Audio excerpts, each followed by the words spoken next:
السلام عليكم ورحمة الله وبركاته. الحمد لله نحمده ونستعينه ونستغفره ونعوذ بالله من شرور أنفسنا ومن سيئات أعمالنا. من يهده الله فلا مضل له ومن يضلل فلا هادي له، وأشهد أن لا إله إلا الله وحده لا شريك له، وأشهد أن سيدنا ومولانا محمدًا عبده ورسوله أرسله بالحق بشيرا ونذيرا وداعيا إلى الله بإذنه وسراجا منيرا. فقد قال الله تعالى في كلامه المجيد وفي فرقانه الحميد: أعوذ بالله من الشيطان الرجيم، بسم الله الرحمن الرحيم. وما أرسلناك إلا رحمة للعالمين. আমরা সকলে দুরূদ শরীফ পড়ি। اللهم صل على محمد وعلى آل محمد كما صليت على إبراهيم وعلى آل إبراهيم إنك حميد مجيد. اللهم بارك على محمد وعلى آل محمد كما باركت على إبراهيم وعلى آل إبراهيم إنك حميد مجيد. الحمد لله. আল্লাহ রাব্বুল আলামিনের কাছে লাখো কোটি শুকরিয়া। রব্বুল ইজ্জাত ওয়াল জালাল আমাদেরকে সপ্তাহের শ্রেষ্ঠতম দিন সাইয়্যিদুল আইয়াম জুমার দিনে জুমার সালাত আদায়ের উদ্দেশ্যে মসজিদে এসে জুমা পূর্ববর্তী কোরআন ও হাদিসের মজমায় বসার ও কোরআন ও হাদিসের আলোচনা করার ও শোনার তৌফিক দান করেছেন। আমরা সকলে আমাদের মালিকের দরবারে মন প্রাণ উজাড় করে দিয়ে কালিমাতুশ শুকর আদায় করি। সকলেই বলি আলহামদুলিল্লাহ। দুরুদ ও রহমত বর্ষিত হোক ইমামুনা কুদওয়াতুনা নবিয়ুনা রাহমাতাল লিল আলামিন হযরত মুহাম্মদ মুস্তাফা সাল্লাল্লাহু আলাইহি ওয়াসাল্লামের প্রতি। প্রিয় মসজিদের মুসল্লি ভাইয়েরা, আমরা রবিউল আউয়াল মাস উপলক্ষে আমাদের রাসূল মুহাম্মদুর রাসূলুল্লাহ সাল্লাল্লাহু আলাইহি ওয়াসাল্লামের জীবনের উপরে ধারাবাহিক আলোচনা করছিলাম। তো আমাদের আজকের জুমার এই সংক্ষিপ্ত সময়ে আমরা কোরআন ও হাদিসের আলোকে যে বিষয় নিয়ে আলোচনা করব তা হলো উম্মত হিসাবে রাসূলুল্লাহ সাল্লাল্লাহু আলাইহি ওয়াসাল্লাম আমাদেরকে কি পরিমাণ মহব্বত করেন, অর্থাৎ উম্মতকে রাসূল কেমন মহব্বত করেন।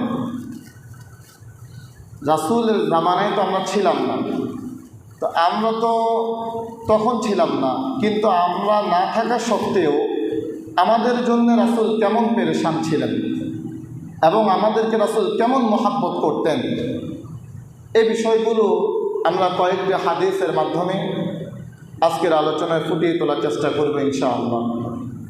প্রিয় ভাইয়েরা, আমাদের রাসূল কতটা দয়ার আর কতটা মায়া, রাসূল উম্মতের জন্য কতটা রহমত স্বরূপ।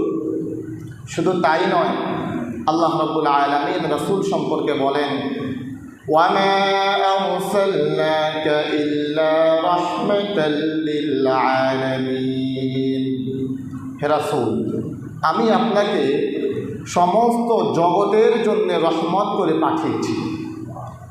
প্রিয় ভাইয়েরা, আল্লাহ রাব্বুল আলামিন এখানে সূক্ষ্ম একটা বিষয় বুঝেন। আল্লাহ রাব্বুল আলামিন নিজের পরিচয় দিচ্ছেন, আলহামদুলিল্লাহি রাব্বিল আলামিন। রব্বিল আলামিন, আল্লাহ হলেন সকল জগৎসমূহের রব, আর রাসূল হলেন সকল জগৎসমূহের জন্য রহমত।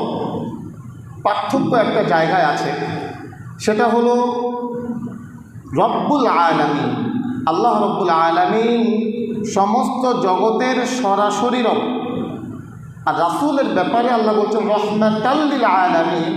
এখানে আরবি ব্যাকরণ অনুযায়ী মাঝে একটা লাম আছে, ওই লাম দিয়ে বোঝানো হচ্ছে যে রাসূল সমস্ত জগতের জন্য সরাসরি রহমত নন, তিনাকে সমস্ত জগতের জন্য রহমত করা হয়েছে। আল্লাহ সমস্ত জগতের সরাসরি রব, কিন্তু রাসূল সমস্ত জগতের জন্য রহমত, তবে সেটা সরাসরি রহমত না, তাকে রহমত করা হয়েছে। তা আল্লাহ রাসূলকে সমস্ত জগতের জন্য রহমত যিনি করেছেন তিনি কে ভাই? আল্লাহ। এতটুকু কথা যদি বুঝেন যে আল্লাহ সরাসরি রব আর রাসূলকে রহমত করা হয়েছে, তাহলে এবার বাকি কথা যে আমার আপনার জন্যে সরাসরি রব হলেন আল্লাহ এবং আমার আপনার জন্য রহমত হলেন মুহাম্মাদুর রাসূলুল্লাহ। আমার চোখের জন্যে রব আল্লাহ, আমার চোখের রহমত হলেন রাসূলুল্লাহ। আমার হাতের রক্ত আল্লাহ, আমার হাতের রহমত হলেন রাসূলুল্লাহ।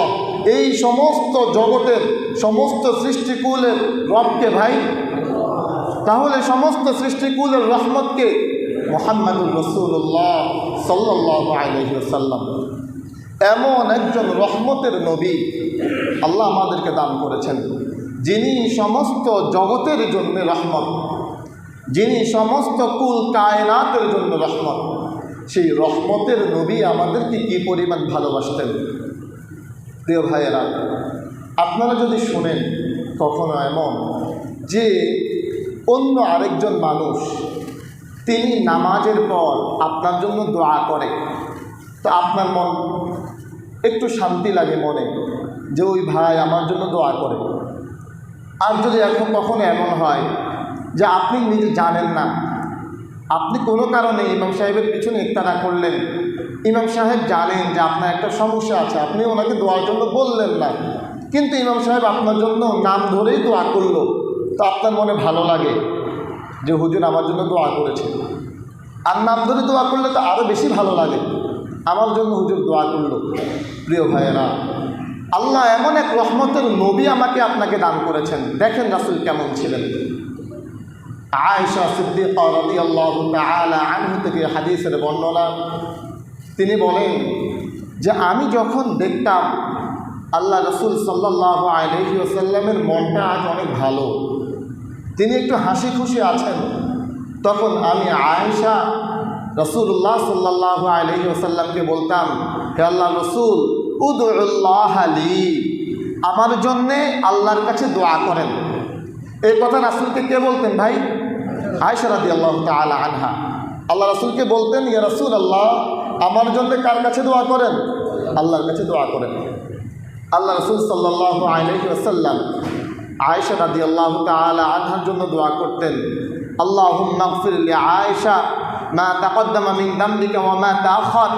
হে আল্লাহ, আপনি আয়েশার জীবনের সকল গুনাহগুলোকে মাফ করে দেন, তার অতীতের জীবনের গুনাহগুলোকে মাফ করে দেন, তার ভবিষ্যতের জীবনের গুনাহগুলোকে মাফ করে দেন। ওয়া মা আসরারাত ওয়া মা আ'লানাত, আল্লাহ আপনি আয়েশার গোপন গুনাহগুলোকে মাফ করে দেন, আয়েশার প্রকাশ্য গুনাহগুলোকে মাফ করে দেন। যখন রাসূল এভাবে দোয়া করলেন, আয়েশা রাদিয়াল্লাহু তাআলা আনহা খুব খুশি হলেন। খুশি হয়ে তিনি তিনার মাথাকে নত করে দিলেন। আল্লাহ রাসূল সাল্লাল্লাহু আলাইহি ওয়াসাল্লাম আয়েশা রাদিয়াল্লাহু তাআলা আনহাকে জিজ্ঞাসা করলেন, ও আয়েশা, আমি তোমার জন্য দোয়া করাতে তুমি কি খুশি হয়েছো? আয়েশা রাদিয়াল্লাহু তাআলা আনহা বললেন, ইয়া রাসূলুল্লাহ ওয়া মা লি লা ইয়াসরুনি দুআউ। আপনি কি কথা বললেন এটা? আপনি আমার জন্য দোয়া করলেন আর আমি খুশি হব না? আপনাদের কি ধারণা আয়েশা রাদিয়াল্লাহু তাআলা আনহা খুশি হয়েছে কি হয় নাই ভাই? হয়েছে। এরপরে রাসূল কি কথা বললেন? আল্লাহ রাসূল বললেন, ইয়া আয়েশা, হে আয়েশা, ওয়াল্লাহি, আল্লাহর শপথ করে বলি, ইন্নাহা লাদাওয়াতি লিউম্মতি ফি কুল্লি সালাতিন, আয়েশা তোমার জন্য আমি যেভাবে দোয়া করেছি আমার প্রত্যেক উম্মতের জন্য প্রতি নামাজের পর আমি মুহাম্মদ একইভাবে দোয়া করি। প্রিয় ভাইয়েরা, আল্লাহ রাসূল আমার আপনার জন্য প্রত্যেক নামাজের পরে দোয়া করে গিয়েছেন।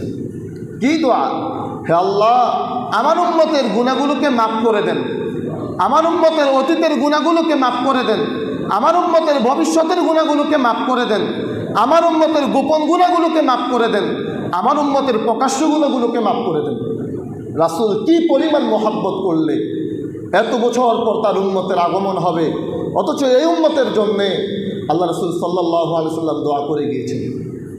প্রিয় ভাইয়েরা, রাসূলুল্লাহ সাল্লাল্লাহু আলাইহি ওয়াসাল্লাম আমাকে আপনাকে কি পরিমাণ মহব্বত আর কি পরিমাণ ভালোবেসেছেন। রাসূলের নবুয়তের 23 বছরের জীবনে কত কষ্ট রাসূল করেছেন, কত জুলুম আর নির্যাতনের শিকার রাসূল হয়েছেন, খেয়ে না খেয়ে দিনের দাওয়াত দিয়েছেন, পরিবারে কত বাধার সম্মুখীন হয়েছেন। কিন্তু আল্লাহ রাসূল সাল্লাল্লাহু আলাইহি ওয়াসাল্লাম তার একটা সুযোগকে তিনি কখনোই কাজে লাগান নাই। সে সুযোগটা কী ছিল?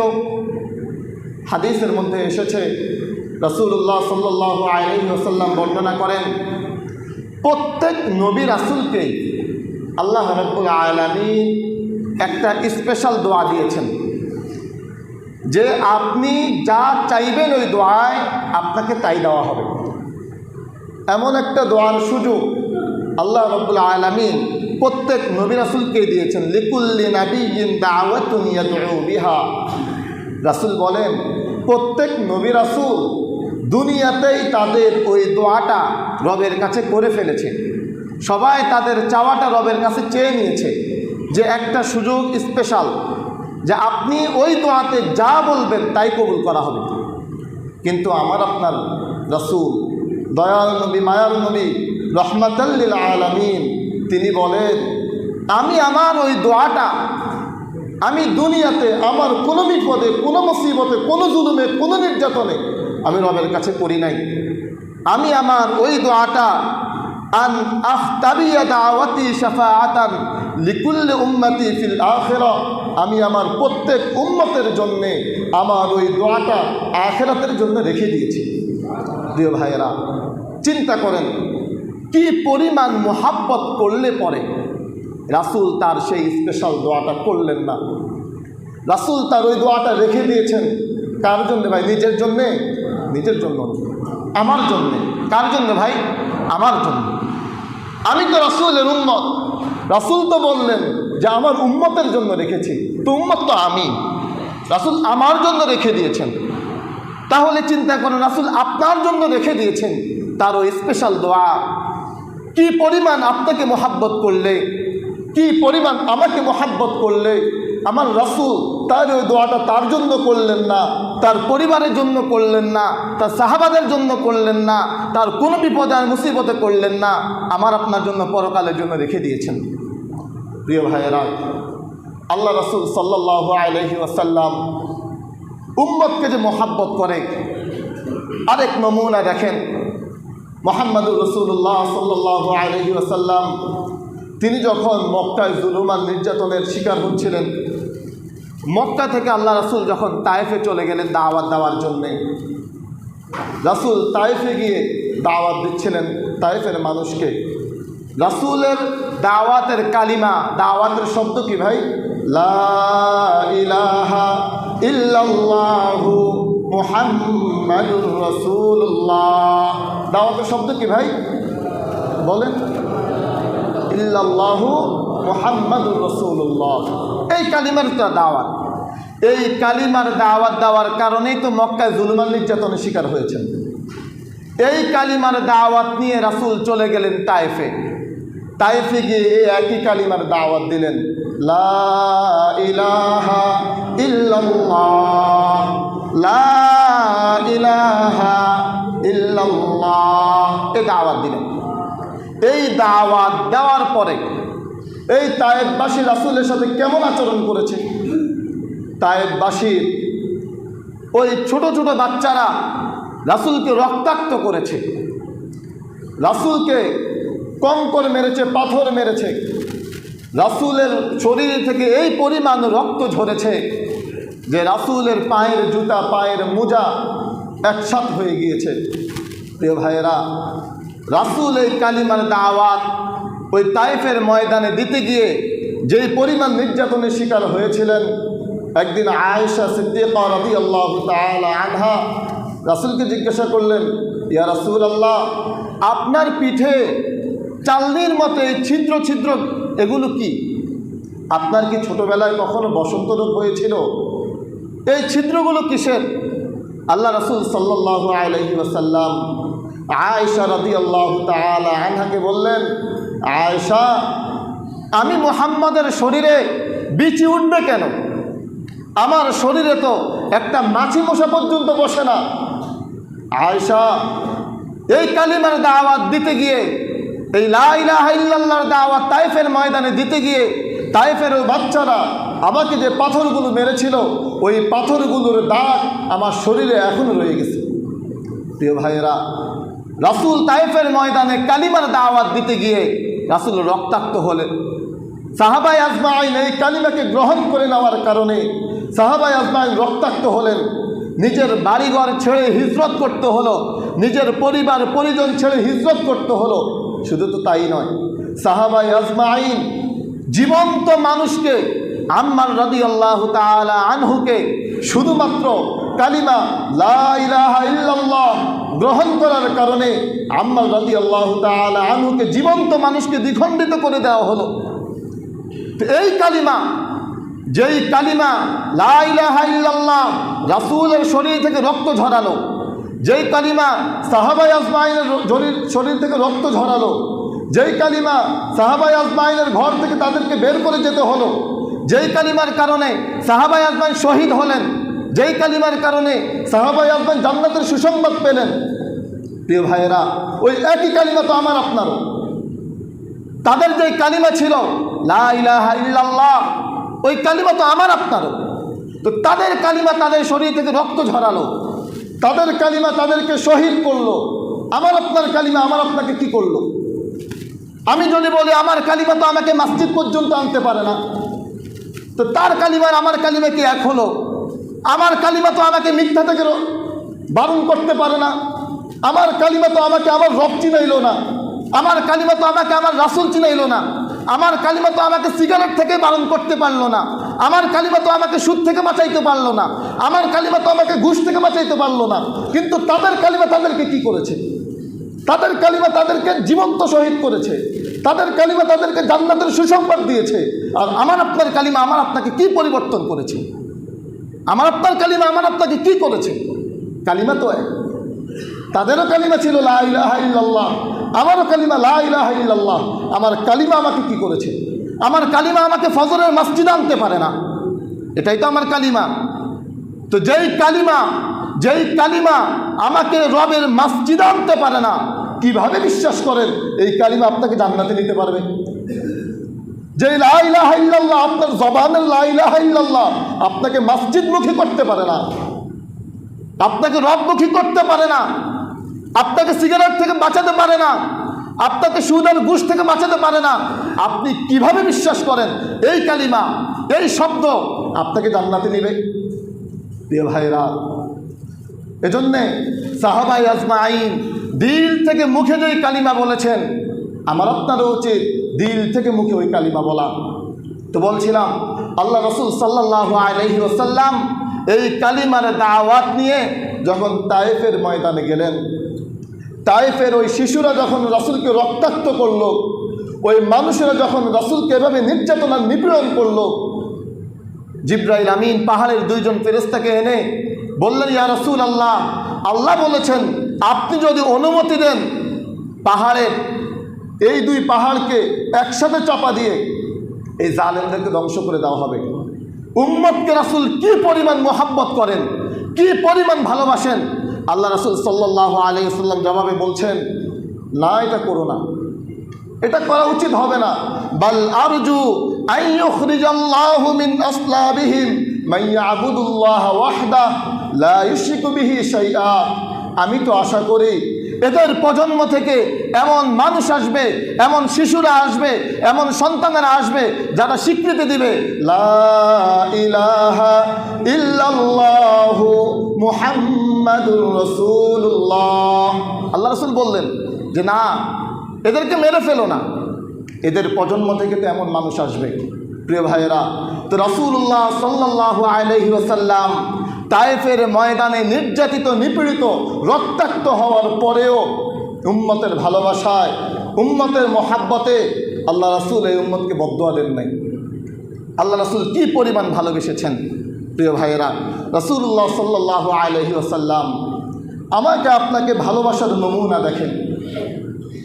যখন হাসরের মাঠ, কিয়ামতের ময়দান কায়েম হবে, কোরআনে আল্লাহ রাব্বুল আলামিন স্পষ্ট বলেন ইয়াউমা ইয়াফিরুল মারউ মিন আখিহি ওয়া উম্মিহি ওয়া আবিহি ওয়া সাহিবাতিহি ওয়া বানিহি লিকুল্লি ইমরিইন মিনহুম ইয়াউমাইযিন শা'নুন ইউগনিহি।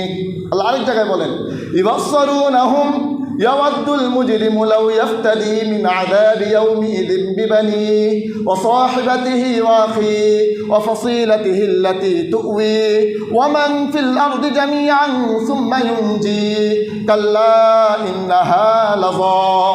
আল্লাহ বলেন কিয়ামতের ময়দান এতটা ভয়াবহ হবে যেদিন সন্তান তার বাবা থেকে পালাবে, বাবা তার সন্তান থেকে পালাবে, মা তার সন্তান থেকে পালাবে, সন্তান তার মা থেকে পালাবে, কেউ কারো পরিচয় দিবে না। ইয়াউমা লা তামলিকু নাফসুন লিনাফসিন শাইআ ওয়াল আমরু ইয়াউমাইযিন লিল্লাহ। ওই দিন কোনো নাফসের কোনো উপকারে আসবে না, সবাই সবাই থেকে পালাবে। শুধু তাই নয়, জাহান্নাম যখন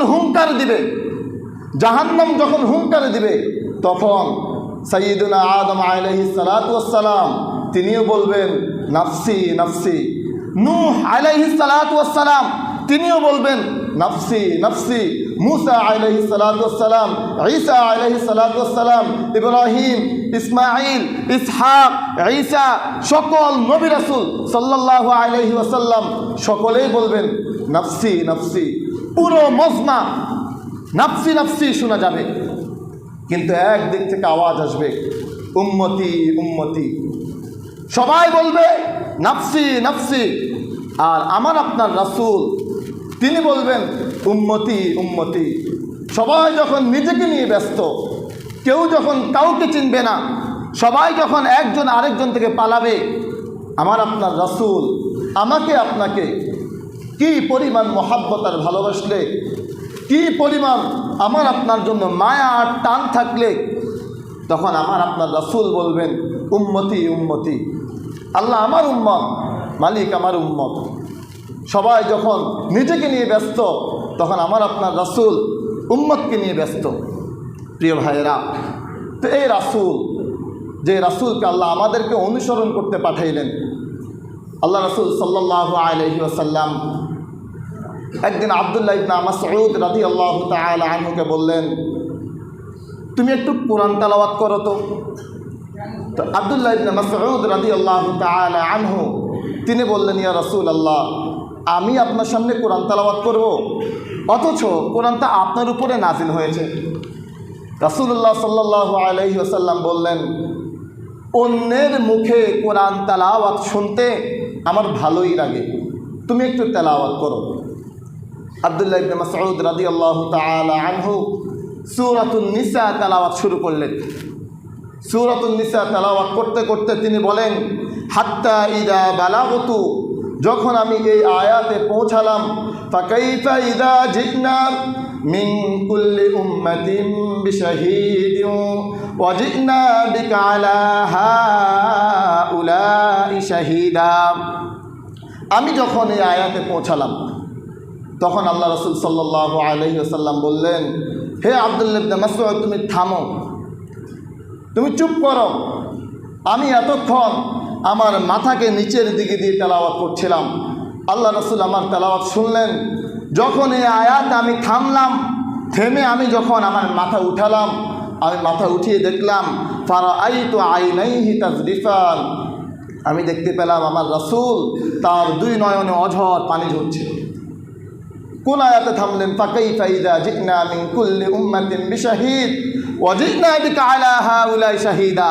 এই আয়াত পড়ার পর আল্লাহ রাসূল সাল্লাল্লাহু আলাইহি ওয়াসাল্লামের উভয় নয়ন থেকে পানি ঝরছে। কেন ভাই? রাসূল কেন কান্না করতেছিলেন? এই আয়াত আল্লাহ কি বললেন? আল্লাহ বলেন, হে মুহাম্মদ, প্রত্যেক উম্মতের পক্ষ থেকে তাদের নবীকে সাক্ষী করা হবে। প্রত্যেক উম্মতের পক্ষ থেকে তাদের নবীকে সাক্ষী হিসেবে আনা হবে। প্রত্যেক উম্মতের আমলনামা তাদের নবীর কাছে, তাদের রাসূলের কাছে দিয়ে দেওয়া হবে। আল্লাহ রাসূল যেন বলতে চাচ্ছেন, উম্মত, তোমার আমলনামা তো আমার হাতে দেওয়া হবে। আল্লাহ তো তোমার আমলনামা আমার হাতে দিবেন। প্রত্যেক ভাই চিন্তা করি যে আপনার আমলনামা, আমার আমলনামা আমার রাসূলের কাছে দেওয়া হবে। আমার পক্ষ থেকে সাক্ষী হিসাবে আমার রাসূলের কাছে আমার আমলনামা দেওয়া হবে। যখন আমার আমলনামা আমার রাসূলের কাছে, যখন আপনার আমলনামা আপনার রাসূলের কাছে, আমাদের আমলনামা আমাদের রাসূলের কাছে, এবার রাসূল যেন আমার আমলনামা দেখতেছেন। রাসূল আমার আমলনামা দেখতেছেন। রাসূল দেখতেছেন আমার আমলনামায় দিনকে দিন ফজরের নামাজ নাই। রাসূল যেন দেখতেছেন আমার আমলনামায় সপ্তাহকে সপ্তাহ, মাসকে মাস, বছরকে বছর নামাজ নাই, রবের জিকির নাই, রবের তেলাওয়াত নাই। আমার আমলনামায় মিথ্যা, আমার আমলনামায় প্রতারণা, আমার আমলনামায় সুদ, আমার আমলনামায় ঘুষ, আমার আমলনামায় হানাহানি, মারামারি, রাহাজানি। আমার আমলনামায় শুধুই রবের অবাধ্যতা আর রবের অবাধ্যতা।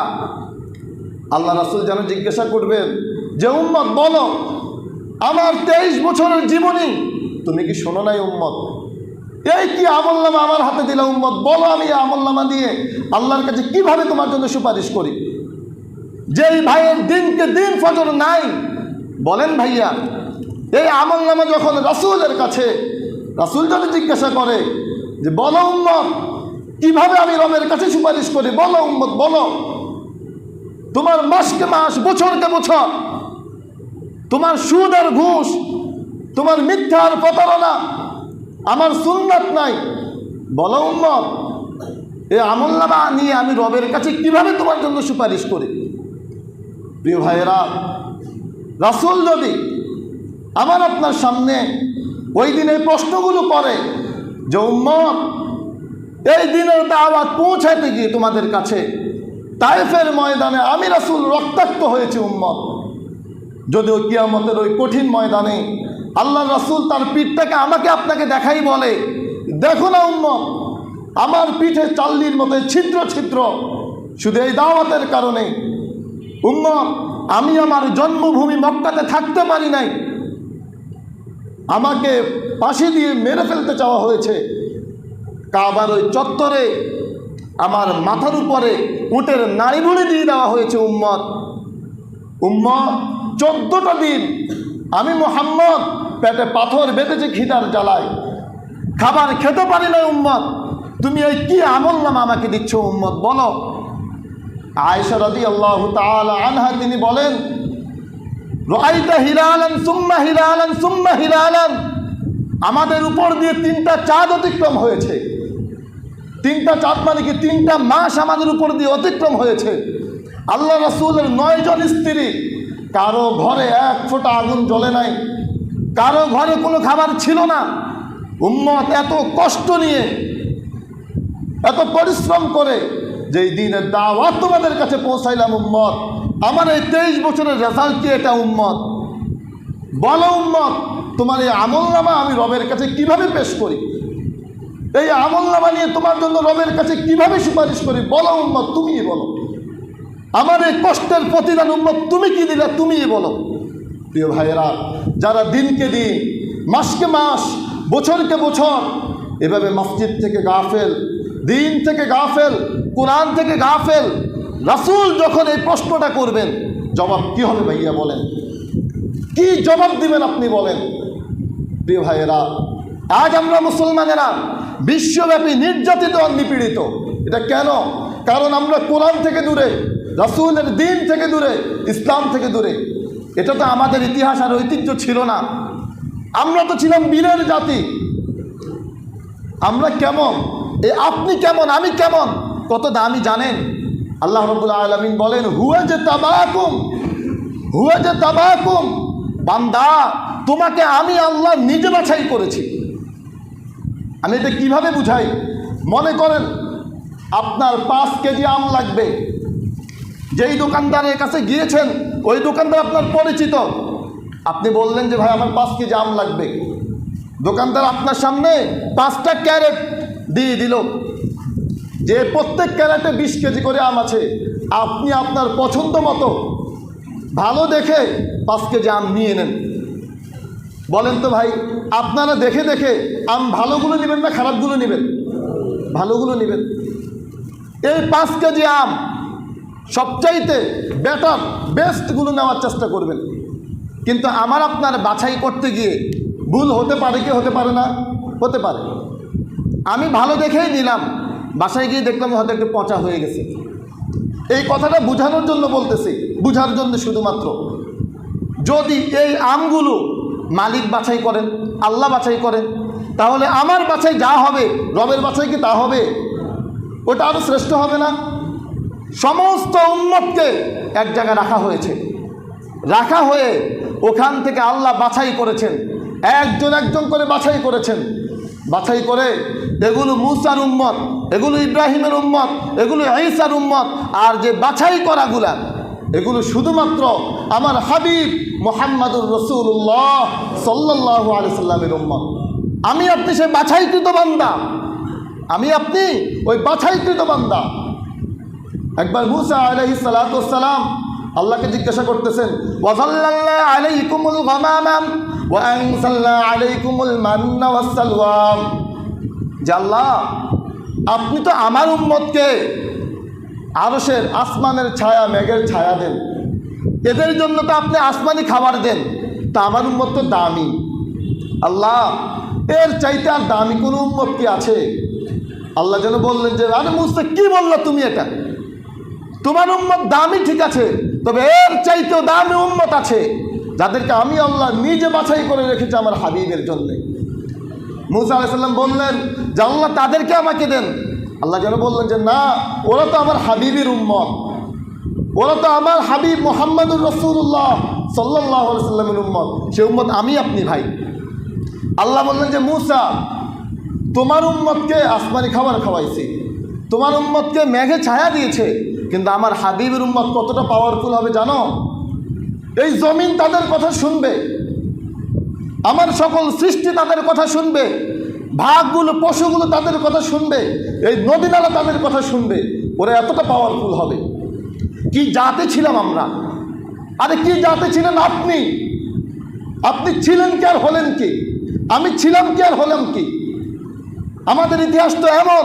সাদ ইবনে আবি ওয়াক্কাস রাদিয়াল্লাহু তাআলা আনহু বনে গেলেন, জঙ্গলে গেলেন, গিয়ে বললেন, হে জঙ্গলের পশু প্রাণীরা, আজকে রাসূলের সাহাবীরা তোমাদের এই জঙ্গলে বসবাস করবে, তোমরা জঙ্গল খালি করে দাও।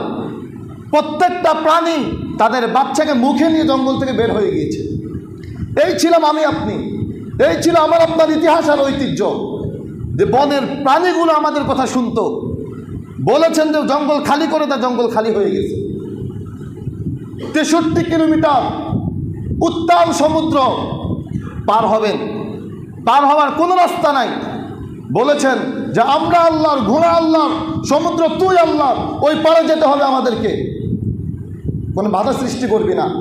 সমুদ্র পার হয়ে গিয়েছে সাহাবায়ে আজমাইন, একটা ঘোড়ার খুরে পানি পর্যন্ত লাগে নাই। এই ছিলাম আমি আপনি। কেমন ছিল? একজন সাহাবী বলেছিলেন যে এই সমুদ্র পার হতে গিয়ে আমাদের কোনো কিছু হারাবে না। তখন একজন সাহাবী শুধুমাত্র একটু বুঝার জন্যে তিনি তার একটা লবণের বাটি ফেলে দিয়েছিলেন সমুদ্রে। ওই পাড়ে গিয়ে আমির সাহেব জিজ্ঞাসা করলেন যে তোমাদের কারো কিছু হারাইছে কিনা? একজন বললেন যে আমি আমার একটা লবণের বাটি পাচ্ছি না। ওই আমির সাহেব সমুদ্রকে বললেন, হে সমুদ্র, আমার এই দলের একটা লবণের বাটি তোমার মাঝে গেছে, ওটা ফেরত দাও। সাগরের ঢেউ তাৎক্ষণিকভাবে ওই লবণের বাটি ফেরত দিয়ে দিয়েছে। এই ছিলাম আমি আপনি, এই ছিলাম আমি আপনি। এবার বলেন যে আমার আপনার ইতিহাস কি ছিল?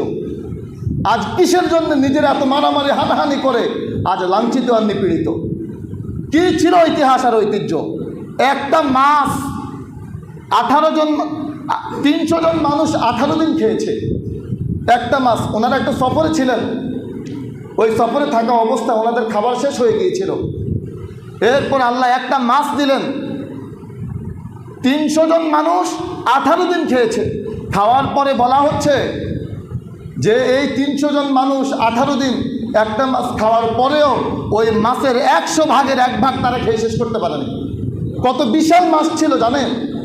2টা কাঁটা শুধুমাত্র খালি হয়েছে। ওই 2টা কাঁটার একটা কাঁটা তারা নিলেন, নেওয়ার পরে, এটা হাদিসের বর্ণনা, নেওয়ার পরে ওই কাঁটাকে ব্যান্ড করা হয়েছে এবং তাদের ওই দলের মধ্যে সবচাইতে বড় যে উট, ওই উটকে আনা হয়েছে এবং সবচাইতে মোটা আর লম্বা যে মানুষ, ওই মানুষকে উটের উপরে বসানো হয়েছে। ওই কাঁটাকে ব্যান্ড করে ওই কাঁটার নিচ দিয়ে উটকে চালিয়ে দেওয়া হয়েছে। উনি যে ওই কাঁটার নিচ দিয়ে চলে গেলেন, কাঁটার কোনো অংশ ওনার গায়ের সাথে লাগে নাই, এত বিশাল কাঁটা ছিল। প্রিয় ভাইয়েরা, আমরা তো এমন জাতি যে 1 পেয়ালা দুধ 70 জন মানুষ তৃপ্তি সহকারে খেয়েছে, কিন্তু দুধ শেষ হয়নি। এই জাতি ছিলাম আমি আপনি। কিন্তু আজ আমাদের সে আমল কই? আজ আমাদের সেই রাসূলের সুন্নাহ কই? প্রিয় ভাইয়েরা, তো বলছিলাম প্রত্যেক উম্মতের পক্ষ থেকে রাসূলকে আনা হবে, আমার আপনার পক্ষ থেকে আমার আপনার রাসূলকে আনা হবে, সাক্ষী করা হবে যে দেখেন হে মুহাম্মদ সাল্লাল্লাহু আলাইহি ওয়াসাল্লাম, আপনার উম্মতের আমলনামা আপনিই নেন, আপনিই পড়েন। যখন আমার আর আপনার আমলনামা রাসূলের কাছে যাবে, তো এবার আপনার আমলনামা আপনিই চিন্তা করেন, আপনিই মিলান। রাসূল যদি বলে যে বান্দা উম্মত বলো কিভাবে সুপারিশ করব, আমি কি করলে আমার এই 23 বছরের জীবনে, আমার এই 23 বছরের কষ্টের জীবনে শোনার পরে তুমি উম্মত কি পরিবর্তন হইলা বলো।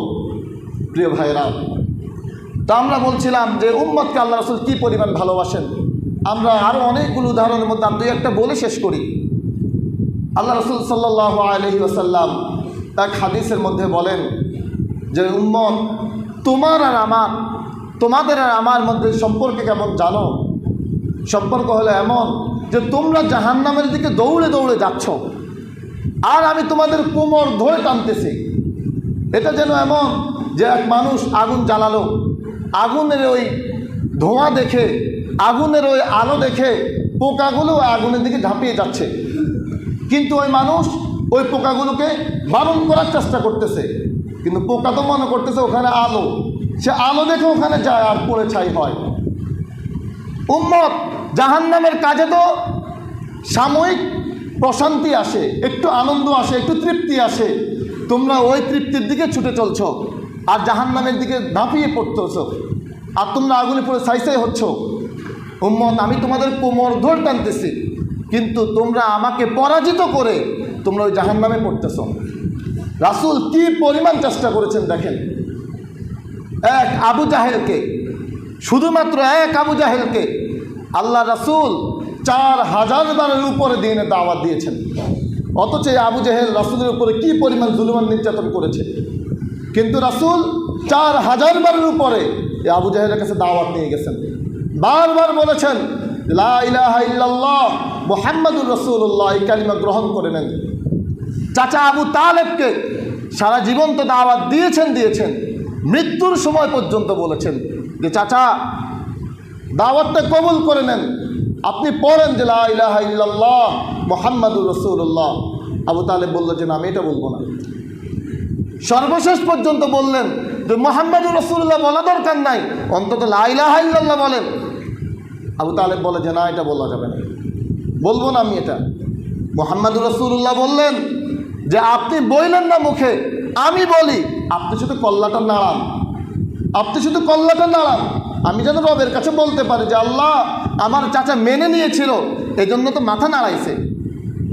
আবু তালেব বলতেছে আন্নারু খায়রুম মিনাল আল, মুহাম্মদ এই বংশমর্যাদা, এই সামাজিক মর্যাদার চাইতে আগুনে পোড়া ভালো। আগুনে পড়ব, কিন্তু আমার সামাজিক মর্যাদা ক্ষুণ্ণ হতে দেব না। আমার সামাজিক মর্যাদা ঠিকঠাক, নাফরমান, যে আমি যদি কালিমা পড়েনি তাহলে তো সমাজ বলবে যে আবু তালেব কালিমা পড়েনি ছিল। না, আমার এই সমাজের মর্যাদা ক্ষুণ্ণ হওয়া যাবে না। আর নারু খায়রুম মিনাল আল, আগুনে পড়বো ওটা ভালো, কিন্তু সামাজিক মর্যাদা ক্ষুণ্ণ হওয়া যাবে না। আজ আমার আপনার ওই দশা, মেয়ের বিয়ে, ছেলের বিয়ে, গান বাজনা না বাজাইলে সমাজ কি বলবে? গান না বাজালে সমাজ কি বলবে? রং তামাশা না করলে সমাজ কি বলবে? ভাই, সমাজ কি বলবে ওটা চিন্তা করলেন, কিন্তু আল্লাহ কি বলবে ওটা চিন্তা করলেন না। রাসূল কি বলবে ওটা চিন্তা করলেন না। সমাজ কি বলবে ওটা চিন্তা করলেন। ওইটা আবু তালেবের মতোই, যে সমাজ কি বলবে। প্রিয় ভাইয়েরা, রাসূলুল্লাহ সাল্লাল্লাহু আলাইহি ওয়াসাল্লাম উম্মতকে কি পরিমাণ ভালোবাসলে, আবু জাহেলের কাছে পর্যন্ত আল্লাহ রাসূল দাওয়াত দিয়ে গিয়েছেন 4000 বারের উপরে। আবু তালেবের জন্য রাসূলের এই কষ্ট, এই পরিশ্রম দেখে আল্লাহ আয়াত নাযিল করলেন, ফালা আল্লাকা বাখিউন নাফসাক, হে রাসূল আপনি নিজেকে শেষ করে দিবেন। আরে আবু তালেব কালিমা না পড়লে আপনি নিজেকে শেষ করে দিবেন, এটা কেমন কথা ইয়া রাসূলুল্লাহ। প্রিয় ভাইয়েরা, আল্লাহ রাসূল সাল্লাল্লাহু আলাইহি ওয়াসাল্লাম উম্মতের জন্য মায়ার মহব্বত কেমন ছিল, এই সর্বশেষ নজিরটা শুনি। রাসূলুল্লাহ সাল্লাল্লাহু আলাইহি ওয়াসাল্লাম উহুদের ময়দানে যখন আল্লাহ রাসূল রক্তাক্ত হলেন, উহুদের ময়দানে যখন রাসূলুল্লাহ সাল্লাল্লাহু আলাইহি ওয়াসাল্লামের দান শহীদ হলো, আল্লাহ রাসূল তার চেহারা থেকে রক্তগুলো মুছতেছেন। চেহারা থেকে রক্ত মুছতে মুছতে বলতেছিলেন যে এই জাতির হেদায়েত হবে কিভাবে, যে জাতি তাদের নবীর গায়ে থেকে রক্ত ঝরায়। এরপর রাসূলুল্লাহ সাল্লাল্লাহু আলাইহি ওয়াসাল্লাম আল্লাহর কাছে দোয়া করলেন, আল্লাহুম্মা গফির লিকওমি ফাইন্নাহুম লা ইয়ালামুন। আল্লাহ, আপনি আমার কওমকে ক্ষমা করে দেন, তারা বুঝে নাই। রাসূল কি পরিমাণ ভালোবাসলে তার শরীরের রক্ত ঝরতেছে, তার দান থেকে দান ভেঙে গিয়েছে, এই অবস্থাতেও এই উম্মতকে রাসূল কি পরিমাণ ভালোবাসলে আল্লাহ রাসূল দোয়া করতেছেন যে আল্লাহ আপনি আমার কওমকে মাফ করে দেন, আমার কওম বুঝে নাই, আমার কওম তাদের রাসূলকে চিনতে পারে নাই, যে রাসূল তাদেরকে জান্নাতের পথে ডাকে, রাসূলকে তারা চিনতে পারে নাই, আল্লাহ আপনি তাদেরকে মাফ করে দেন। প্রিয় ভাইয়েরা, তো আজকের এই সংক্ষিপ্ত আলোচনায় আমরা যেটা বুঝাতে চেয়েছি আর বুঝতে চেয়েছি যে আমার আপনার রাসূল আমাকে আপনাকে তার জীবনের সব কিছুর চাইতে বেশি ভালোবাসেন। আমাদের উচিত আমাদের জীবনের সব কিছুর চাইতে আমার আপনার রাসূলকে ভালোবাসা। রাসূল আমাদেরকে যা যা দিয়ে গিয়েছেন, যেই পথে চলতে বলেছেন, আমার আপনার উচিত সেই পথে চলা। যা যা থেকে নিষেধ করেছেন ওই পথগুলোর থেকে বিরত থাকা। 5 ওয়াক্ত নামাজ জামাতের সাথে আদায় করার চেষ্টা করা। প্রিয় ভাইয়েরা, আমরা রাসূলের জীবনী জেনে, রাসূলের জীবনী মেনে, রাসূলের সুন্নাতের উপরে আমরা যাতে আমল করতে পারি, আল্লাহ রাব্বুল আলামিন আমাদেরকে সেই তৌফিক দান করুন। ওয়া আখিরু দাওয়ানা আলহামদুলিল্লাহি রাব্বিল আলামিন।